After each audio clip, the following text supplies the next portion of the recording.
So as the world looks to the American president for leadership, let's talk about some of those who want to succeed President Obama. New polls show Donald Trump has a new rival in Iowa. Texas Senator Ted Cruz surging in the Hawkeye state. He is now in a statistical tie for first place with 23% to Trump's 25%. That according to a new Quinnipiac poll. As Ben Carson, who once led the field in Iowa, slips into third place, Cruz has doubled his support over the past month. He was polling at just 10% in October.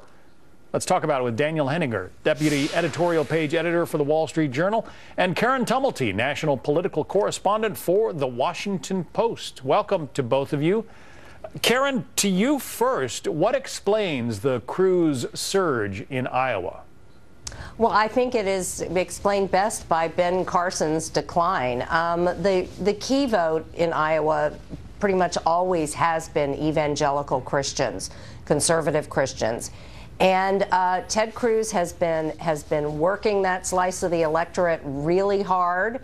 And again, they had sort of a natural candidate in Ben Carson, but now I think there are increasing questions about whether Carson is built to go the distance. Is it something, Karen, that Carson said or did that you think caused his slide into third place? Well, I think that some of his answers lately on as national security has risen in the public's list of concerns. It's sort of becoming clear that Ben Carson does not really have the experience and the depth on a lot of the things that are now coming up, I think, being questioned about. So these attacks in Paris, Daniel, those are playing heavily into the thinking of voters as we prepare for an election in this country almost a year away. Well, that's right, John. I mean, voters are very, very focused on this subject right now and its details, and I think that helps Ted Cruz a lot. And it may even help him competing against Donald Trump as we go forward to that caucus in early February.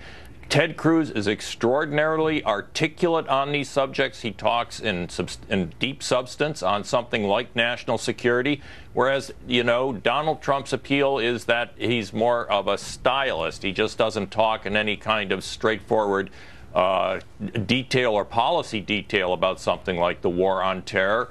And, Ted Cruz is within the margin of error. That poll had a 4-point margin of error. He conceivably could be ahead of Donald Trump in Iowa. So it looks to me as though these two are going to be the ones competing for winning the Iowa caucuses. And what about Jeb Bush, Karen? If he's going to have a moment to resurrect the campaign that was supposed to be all about him, it's got to come pretty quickly, doesn't it? I think that Iowa was never going to be his state. I think he's putting a lot on New Hampshire, which is really much more of a natural constituency, I think, for him. He's got to, probably not do too badly in Iowa, but as big as the field is, I do think that, Ted Cruz and Donald Trump are much better positioned for that particular state. Trump has been pretty much atop the field since he jumped into the race, Daniel, much to a lot of people's surprise. But he's kind of a known quantity. I mean, people have had him in their living rooms. They've had him on their front pages for decades now. Does he still have room to go up, or is it possible that some of the others are going to come in and push him to the side? That's an excellent question, John. He has, in fact, been around 25%. And there is an argument, and I think I find a lot of credence in it, that is his ceiling, solid 25%. He's never pushed over 30%. And I think as we go forward in Iowa, it is entirely possible that, say, Ted Cruz can start to eat into to his popularity in a place like Iowa. It's very interesting to me that in this Quinnipiac poll, he didn't poll that strongly among very conservative people, but among conservatives, moderates, and even liberals. I think Trump's candidacy is mainly about style, his feistiness. People like that across the board.